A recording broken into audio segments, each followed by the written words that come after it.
universo mecánico.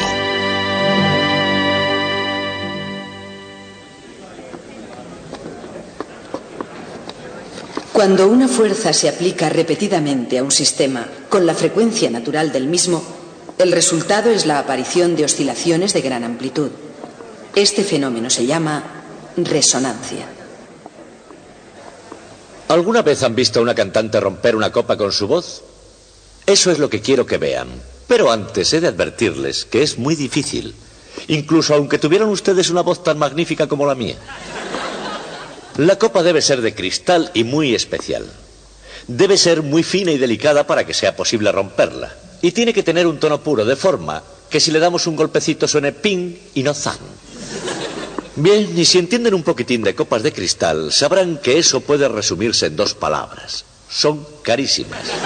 Así que fui al departamento de física y les dije, necesito que me compren una copa de vino muy cara. Respondieron, oiga, ¿por qué no beben los vasos de plástico como hacemos todos? Dije, no, es para una demostración. Dijeron, de acuerdo, se hará como de costumbre. Y así hicieron, nombraron la comisión. Reunida la comisión, deliberaron como Dios manda y por fin decidieron asignar una cantidad suficiente de dinero para comprarme una copa de cristal muy cara para que la rompiera ante ustedes. Y aquí está. Pero antes de hacerlo, quiero explicarles por qué va a ocurrir eso. Tiene que ver con un fenómeno llamado resonancia.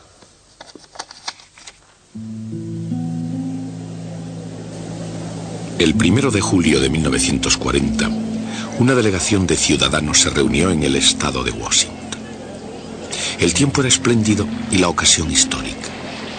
Y los discursos y la fanfarria eran también muy indicados para el acto. Se trataba de la inauguración oficial del puente de Tacoma.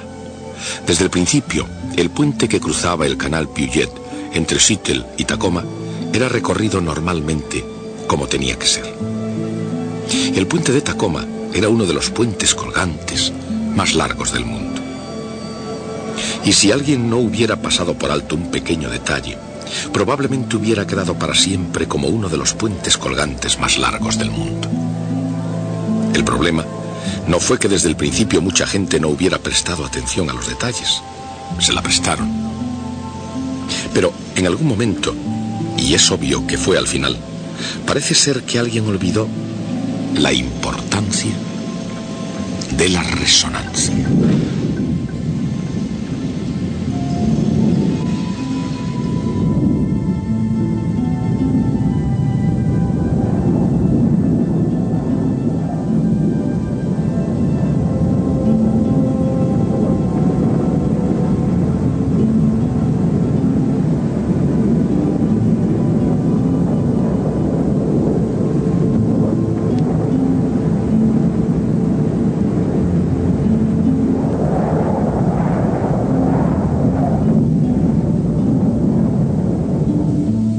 La resonancia.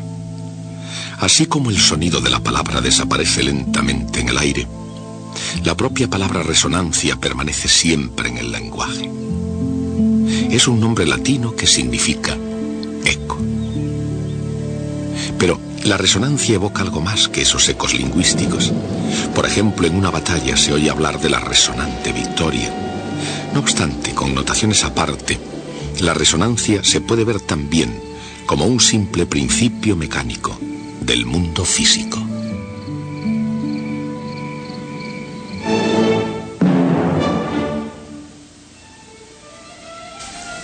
Los sonidos agradables son agradables precisamente por la forma en que resuenan.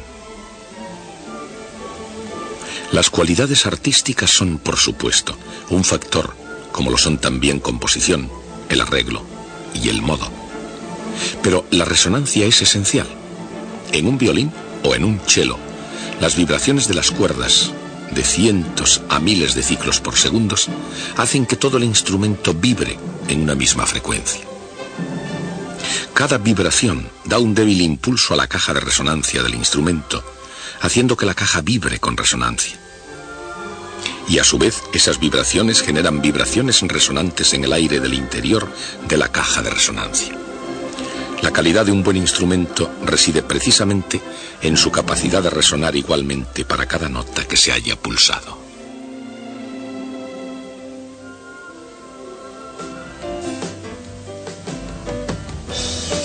Cuando se impulsa o se acciona un sistema vibratorio con la frecuencia natural del mismo, P, tiene lugar la resonancia. En el interior de un piano, las cuerdas vibrantes hacen resonar la caja de madera. Esa resonancia es inducida por la frecuencia natural de la cuerda, que es de unas 256 pulsaciones por segundo para el Do central.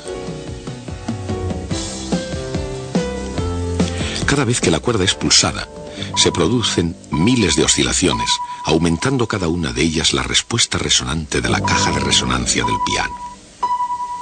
Pulsar repetidamente un sistema oscilante, incluso con una pequeña fuerza cada vez, hace que las sucesivas oscilaciones vayan siendo cada vez más grandes. Los resultados son vibraciones de creciente amplitud. Incluso, aunque esos impulsos sean pequeños, habrá resonancia. Este diapasón, vibrando, pone las moléculas de aire circundantes en un movimiento armónico. Como el aire actúa como medio elástico, es un buen conductor de las oscilaciones que se propagan, es decir, de las ondas. Cada oscilación provoca un suave y rítmico empuje contra el aire, emitiendo ondas de la frecuencia natural del diapasón. Cuando el tono de la nota pulsada en el piano es el mismo que el del diapasón, incluso si éste no se ha pulsado, de hecho las ondas procedentes del piano pueden perturbarlo y ponerlo en movimiento a causa de la resonancia. El diapasón y la cuerda del piano son ejemplos de sistemas que oscilan naturalmente y, aunque aparezcan más complicados que la simple masa en el muelle, ambos obedecen a la misma ecuación diferencial. F igual a menos Kx.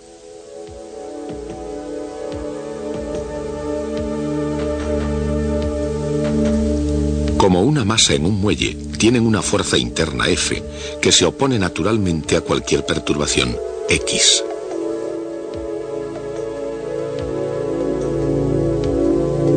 Es decir, una ecuación diferencial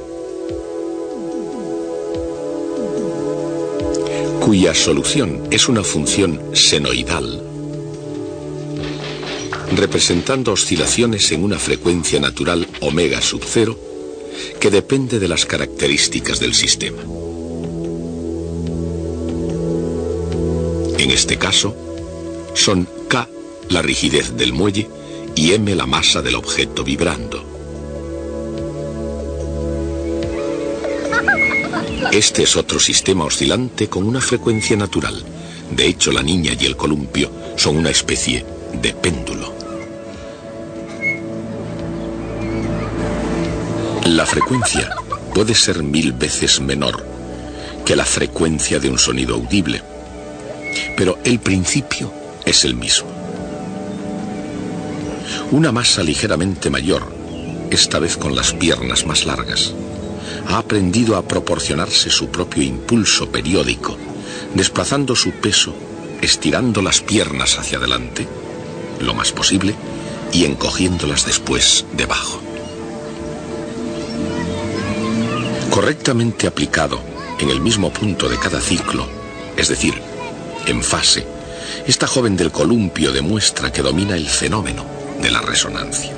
Pero un verdadero dominio de ese fenómeno se consigue mejor comenzando por una fuerza oscilante que no produzca resonancia.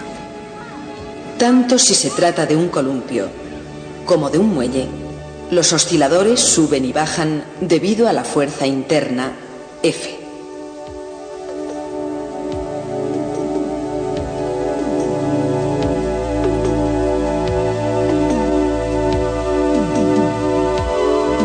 Si se aplica una fuerza adicional proporcional a F sub 0 a una frecuencia diferencial de la frecuencia omega, el resultado es un movimiento más complicado.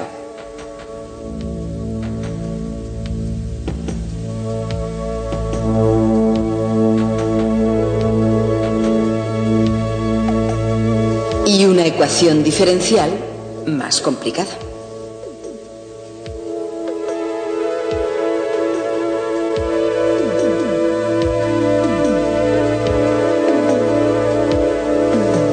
El movimiento es realmente la suma de dos movimientos simples que satisfacen la ecuación diferencial.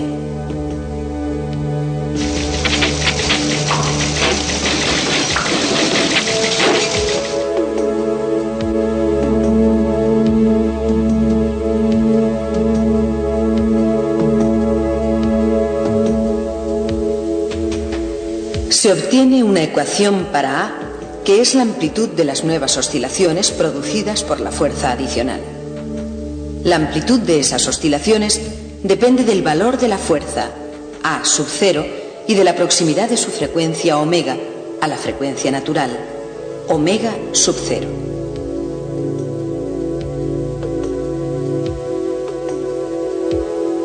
He aquí unos cuantos elementos clave para la resonancia. Una voz muy potente, un exquisito control de frecuencia. ¿Podrá la voz de Ella Fitzgerald hacer añicos esta copa? Y un sistema oscilante. Tanto si se trata de una copa de vino como de un muelle, la amplitud de oscilaciones provocadas es sensible a la frecuencia. Una fuerza a baja frecuencia omega que impulsa a un oscilador de frecuencia natural omega sub 0 provoca complicadas pero pequeñísimas vibraciones. A más alta frecuencia, las vibraciones son algo mayores. Pero si omega se aproxima mucho a omega sub 0, entonces, aun cuando la magnitud de la fuerza sea muy pequeña, pueden empezar a suceder cosas bastante espectaculares.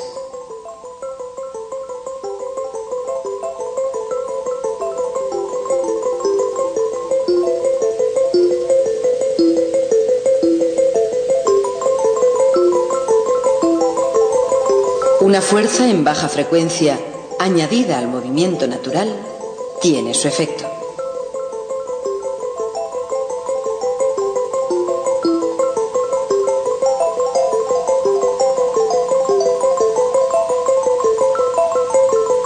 A más alta frecuencia, el efecto puede ser más interesante.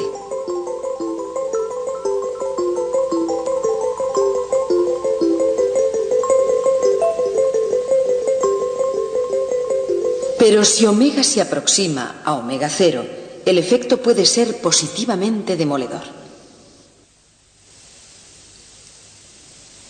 ¿Podrá la voz de Ella Fitzgerald hacer añicos esta copa? Lo creo. Sobre el vaso realmente solo se ha aplicado una pequeñísima fuerza oscilante, aunque la potencia de la magnífica voz de Ella Fitzgerald estuviera detrás de ella. Y ahora nos preguntamos, ¿pero era en directo? Sin embargo, es necesaria una ecuación para poder explicar exactamente este fenómeno. La ecuación diferencial omite, por supuesto, algunos detalles de interés. Uno de los más interesantes es que el propio vaso es un fluido viscoso, un fluido muy viscoso. De hecho, el vidrio es tan viscoso que necesita siglos para fluir hacia abajo en el tiempo y en el espacio, hasta llegar a sentarse finalmente en una espesa capa.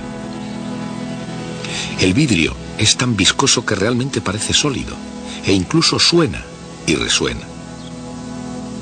Por supuesto, la viscosidad del vidrio es la que impide que sus oscilaciones resonantes sean infinitas, y al mismo tiempo, sin esa viscosidad, no quedaría vidrio sano.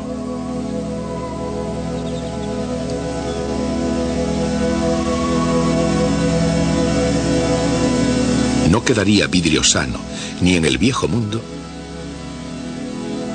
ni en el nuevo, donde los efectos de la resonancia se pueden ver y oír igual de bien. Por ejemplo, mientras que la música es generalmente un agradable ejemplo de resonancia, no siempre se puede decir lo mismo del ritmo ordinario de la sociedad contemporánea. Como ejemplo molesto de resonancia, pensemos en una ventana que vibra.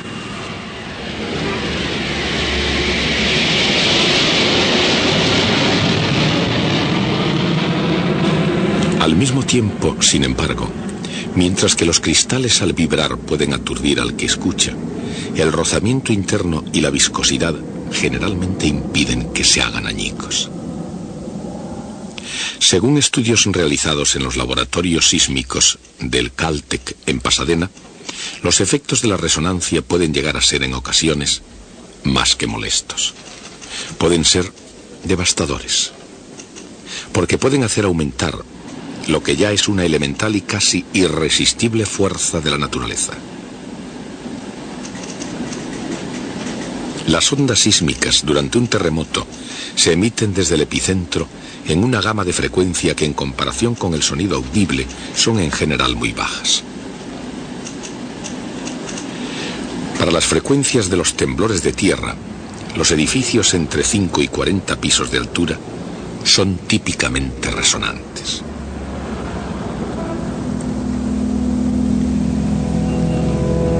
Si se sacuden las maquetas de estos edificios en un terremoto simulado a una frecuencia determinada, siempre hay alguno que, dependiendo de la frecuencia, llega a entrar en resonancia.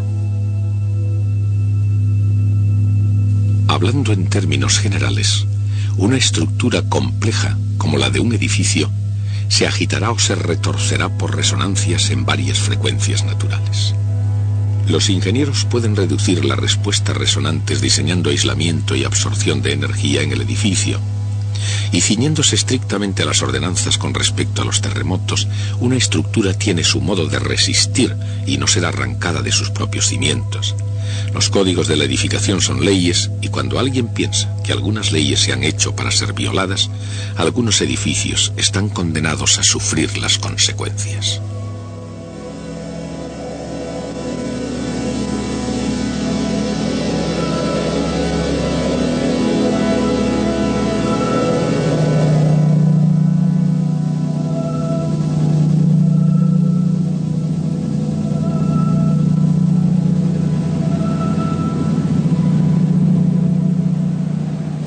Estos sonidos producidos por el viento que actúa sobre los cables son otro efecto de la resonancia. Esos cables cantan su canción vibrando en la frecuencia natural, porque para hacer una música más bien sencilla, la corriente de aire alrededor de un cable tenso crea unas formas más bien complejas. Realmente, quizá los hilos de teléfono solo cantan en cuentos de misterio, en ficción, donde su extraña lírica armoniza con los bramidos del viento. Pero si esos hilos del teléfono llegasen de hecho a cantar, su canción sería una composición del fenómeno de la resonancia y del viento eternamente presente.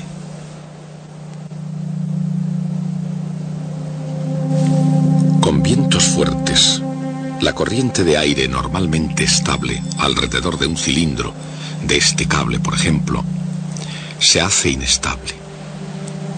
Cuando el viento intenta cerrar el hueco en el lado del hilo, viento abajo, para impedir el vacío, comienzan a formarse remolinos. Los remolinos pronto empiezan a desprenderse, corriendo por la estela corriente abajo, creando un esquema previsible de flujo. Cada vez que un remolino se desprende, da un ligero impulso al cable.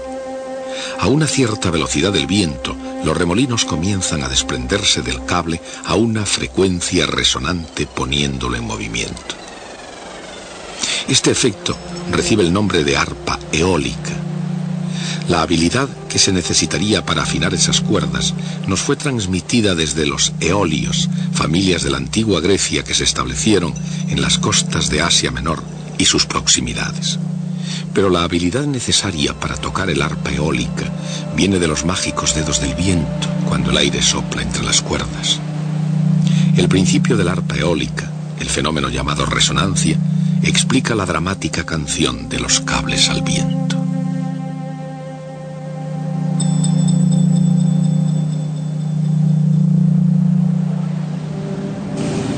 Quizá entre otras cosas, el puente de Tacoma fue la más espectacular arpa eólica de la historia. Por desgracia, su primera actuación estuvo destinada a representarse solamente durante unos 4 meses. Durante ese tiempo fue un puente precioso pero un poco extraño. Incluso antes de acabarse de construir, La gente ya observaba su peculiar comportamiento, y era porque, incluso con brisas suaves, el puente se ondulaba. Algún tiempo después, uno de los humoristas locales empezó a llamarlo Gertrudis galopante. Y por razones realmente obvias, el nombre cuajó, por lo menos, hasta el 7 de noviembre de 1940. Por entonces, al igual que ahora, Seattle y Tacoma eran dos ciudades muy aficionadas al deporte. Durante 4 meses fue un deporte regional cruzar el puente conduciendo un coche en un día de viento. Mientras unos aseguraban que era como ir montados en una montaña rusa, otros se quedaban muy desconcertados al ver desaparecer de su vista el coche de delante. Queda por saber hasta qué punto se hubiera hecho popular este deporte o en qué medida se habría extendido por el país. El 7 de noviembre de 1940 el viento era relativamente moderado, unos 64 kilómetros hora. Apareció una nueva forma. El puente, más que ondularse, empezaba a enroscarse. Un viento de 64 kilómetros por hora no era demasiado fuerte, pero sí fue bastante para hacer que el puente se retorciese violentamente. Y a las 11 de la mañana, el puente cayó.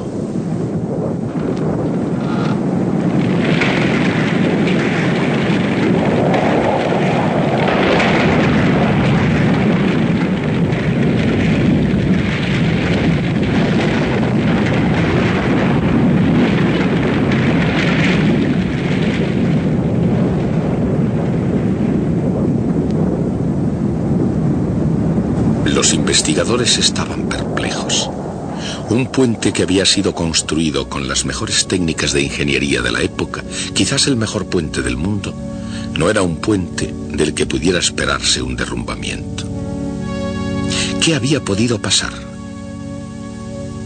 Theodor von Karman, profesor del Caltech y pionero de la aerodinámica moderna, apareció con la respuesta. Su explicación acerca del desprendimiento de torbellinos y las oscilaciones resonantes no fue universalmente popular entre los ingenieros de la construcción. No obstante, como pudo comprobarse en el túnel de pruebas, en el Caltech y en la Universidad de Washington, la explicación de von Karman era correcta, y desde entonces ningún gran puente se termina sin haber pasado antes la prueba del túnel de viento.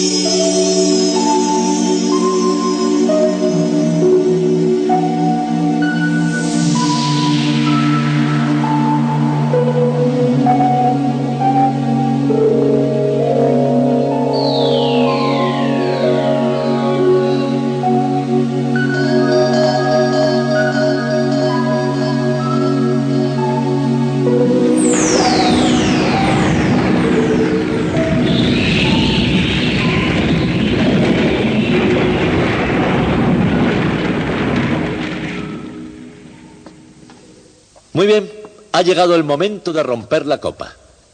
Pero no lo voy a hacer con mi propia voz. Mi contrato con el Metropolitan no me lo permitiría. Y hay otro problema. Se necesita entrenamiento y solo tenemos una copa de cristal. Así que lo intentaré primero usando esta cubeta de laboratorio. Funcionará de la siguiente manera. Todo este material me va a sustituir a mí y producirá un tono puro que haga vibrar a la cubeta. Además, tenemos aquí un micrófono que oirá todo lo que haga la cubeta. La señal que sale de él la podemos ver en este osciloscopio y así sabremos lo que hace la cubeta. Vean ustedes. ¿Lo ven? Muy bien. Ahora, lo que yo tengo que hacer es subir el volumen. Y eso hace vibrar a la cubeta.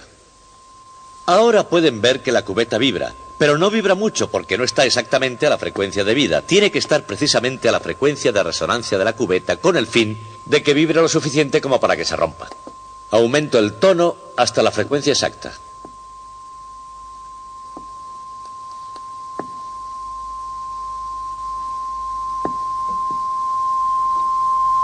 Este es, justamente ahí. Este es. ¿De acuerdo? Ahora todo lo que tengo que hacer es elevar el volumen a tope y la cubeta se romperá. ¿De acuerdo? A los alumnos de las primeras filas les sangrarán los oídos, pero no se preocupen, no es nada serio. ¿Estamos listos? Vamos allá.